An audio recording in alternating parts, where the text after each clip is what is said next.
ये मर जाएंगे लेकिन कागज नहीं दिखाएंगे। कुछ भी हो जाए हम कागज नहीं दिखाएंगे। याद कीजिए वो दौर जब पूरे देश में यह आवाज गूंज रही थी। ये वो वक्त था जब भारत सरकार CAA यानी नागरिकता संशोधन कानून लेकर आई थी।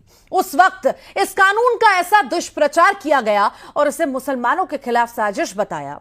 कानून पड़ोसी देशों के पीड़ित अल्पसंख्यकों को नागरिकता देने वाला था, लेकिन इसे भारत के मुसलमानों की नागरिकता छीनने का कानून बताकर मोर्चा खोल दिया गया।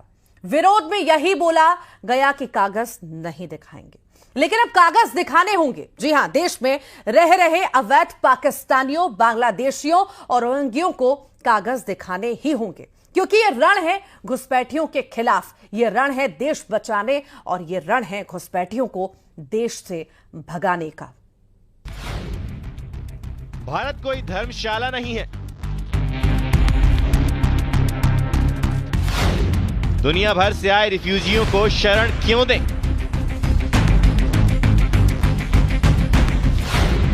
हम खुद 140 करोड़ लोगों के साथ संघर्ष कर रहे हैं। सुप्रीम कोर्ट ने यह टिप्पणी श्रीलंका के एक नागरिक की शरण की याचिका को खारिज करते हुए दी।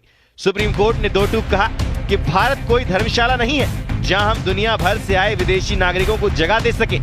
एक तरफ सुप्रीम कोर्ट ने शरणार्थियों पर सख्त रुख अख्तियार करते हुए गंभीर टिप्पणी की, तो दूसरी तरफ अब भारत में अवैध तरीके से रह रहे पाकिस्तानी, बांग्लादेशी और रोहिंग्याओं के खिलाफ एक्शन तेज हो रहा है। घुसपैठियों की तलाश, उनकी जांच और उन्हें वापस उनके देश भेजने के लिए गृह विभाग ने आदेश जारी कर दिए हैं, जिसके तहत घुसपैठियों के लिए हर जिले में होल्डिंग सेंटर बनाया जाएगा। गिरफ्तारी के बाद उन्हें 30 दिनों तक इन होल्डिंग सेंटर में रखा जाएगा।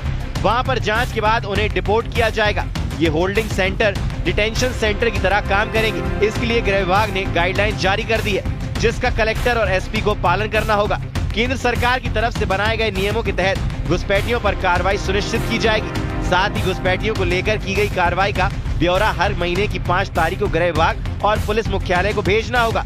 इतना ही नहीं, घुसपैठियों की गिरफ्तारी की जानकारी विदेश मंत्रालय से भी साझा की जाएगी।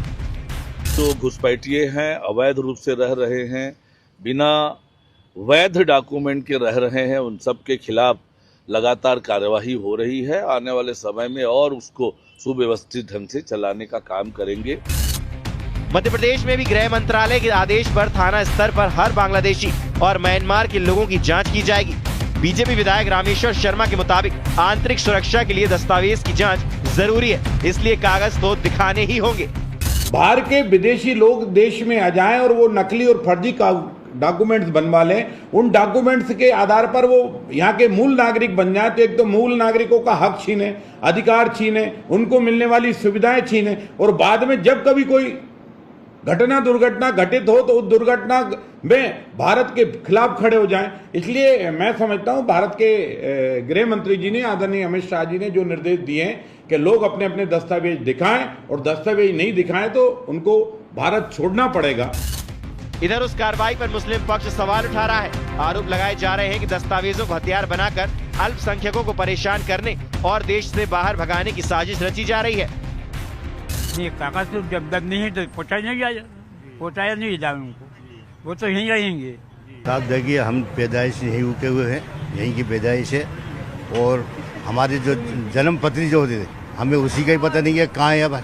तो अब बाप दादा के कागजात हम कहाँ से लेके आएंगे और कहाँ से बताएंगे? कौन है ऐसा आदमी जो उसको संभाल के रखता होगा?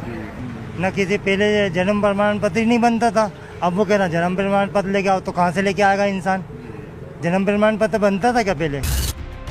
पहलगाम हमले के बाद भारत ने जिस तरह से सख्ती उठाते हुए पाकिस्तानियों को देश से निकाला था, उसी कड़ी में कदम आगे बढ़ाते हुए अब घुसपैठियों पर एक्शन की तैयारी है। देश के कई राज्यों में पाकिस्तान, बांग्लादेश और म्यांमार के लोग बिना दस्तावेज रहते पाए गए हैं, लिहाजा अब उन्हें देश से खदेड़ने के लिए एक्शन मोड में काम किया जा रहा है। भोपाल से रमाकांत दुबे और रायपुर से युगल तिवारी, News 18।